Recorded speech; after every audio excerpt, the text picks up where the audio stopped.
1956 ला बाबासाहेब म्हणतात, बंधू आणि भगिनीनो, अरे जातीला कंटाळून मी धर्मांतर केलं. धम्म हा महासागरासारखा आहे. महासागरात नदीचं पाणी मिसळतं, नाल्यात मिसळतं, विहिरीत मिसळतं.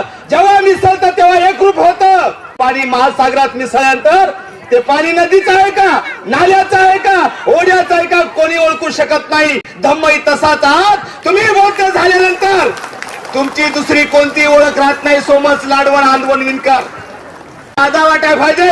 बाबासाहेबांचं नाव घेणार आणि बुद्धाचं नाव घेणार आणि जेव्हा लग्नाची वेळ येते तेव्हा हा आमचा सोयरा होय, ते आमचा सोयरा नव, हा आमचा सोयरा होय. अर्थाने जातीवादी मनुवादी नंबर 2 ला आहेत. जे आजही पोटजात मानतात. माझं मत आहे ते मनुवाद्यापेक्षाही खरे जातीवादी आहेत. हा परिवर्तनवादी मंगल परिणय आहे.